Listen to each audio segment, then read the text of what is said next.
Hi, welcome to AFTV. We got Jake with me, and I just asked him. I said, "Are you all right?" And he said, "I was before the game," and I laughed. And I said, "So was I." Then I corrected myself. Said, "When I saw the lineup, I wasn't." I don't know about you, but the lineup told me everything that I kind of witnessed. But I still am hurt from what I watched. Arsenal lose 1-0 to Southampton.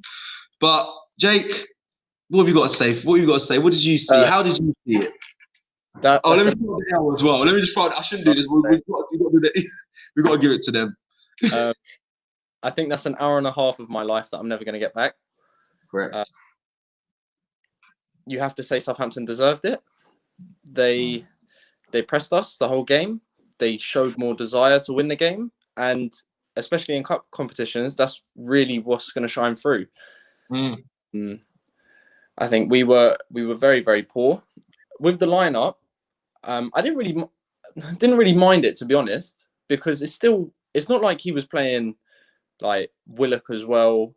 It's not like it was a fully young bunch of youngsters. It was experienced players who's played a lot of games. And it was just, again, it proves, why they're not starting week in, week out in the Premier League. Definitely. I think I don't even know where to start. Like it was just a poor performance. First half was dreadful. First half was dreadful. You have to be honest. Southampton, they pressed us so good that we consistently gave the ball away. Yeah. But the times, so you could even see in the first 5-10 minutes where they've constantly pressed us and we keep giving the ball away, we never tried to do something else. I'm not saying go long, but we never tried to maybe hold it, for 5 or 10 minutes whilst they're pressing us, play out of a press and then keep it rather than always constantly trying to go forwards. Yeah, there were certain times in the game where I feel that a lot of the players made quite poor decisions. Yeah. And then that just resulted in obviously us being under pressure. Never really got going in the game. Yeah. When what was it? For their goal, when we've done a throw-in backwards already in our own corner. So that's not positive. That's showing what Southampton have been doing. El Neni takes 10 seconds on the ball, loses it within our final third, and a goal's going to occur. It's unfortunate for Gabriel, but again, he was very sloppy today. He was very slow. He looked off the pace. Now that might be because he hasn't played recently and because he's recovering from COVID. Yeah, of course, that's understandable. However, it's not acceptable. No, you can understand where he's coming from, but even you saw was it Shea Adams kicked it round him? Yeah, bridged him. Yeah, got round. Yeah, it's not good enough. Do you think Arteta should have made changes earlier? So obviously it was in the second half made changes, or do you think he did them at the right time? I want to know. Yeah, and who do you put the blame down to? The players today or the manager? Blame is always shared. It's always shared. You can't stick it on just one thing because it can't be like, it's Arteta's fault if we win and then the players' fault when we lose. Like that doesn't work. Yeah. That's fair. I agree with that. So I feel that Arteta today, he could have. I understand why he took off Martinelli, but Willian and Pepe weren't doing anything.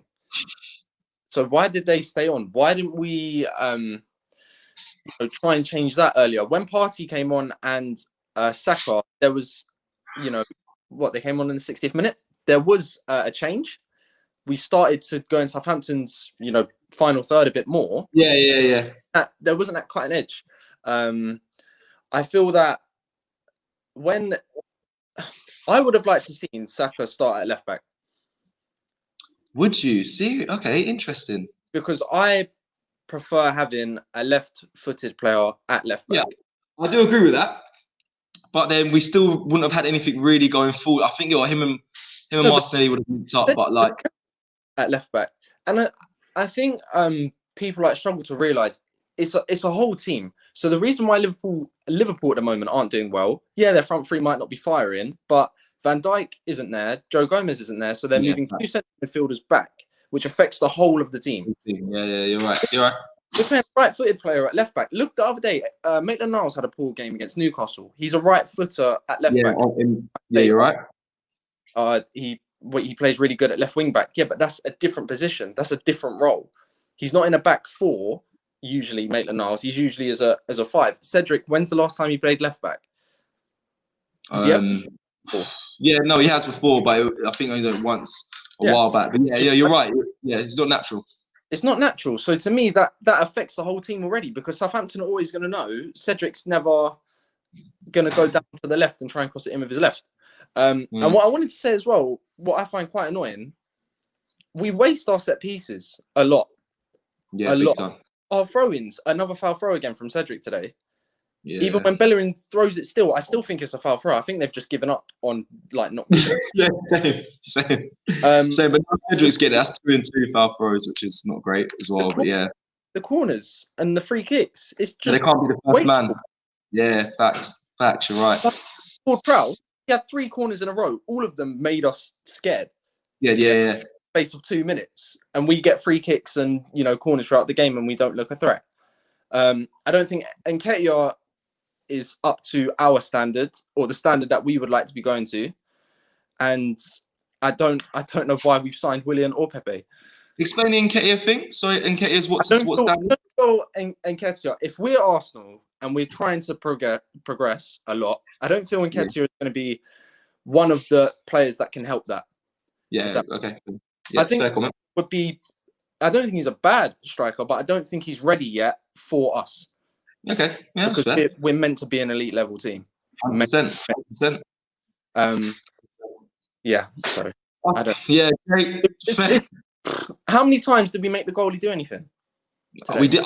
That's why I think we had like 3 shots the whole game. I don't know how many games. I don't know how many had on target. I should check this, but it's not many. It really isn't many. I think it was like a max, a push 3 probably on target actually. 3 probably on target. I know at half time we only had 1.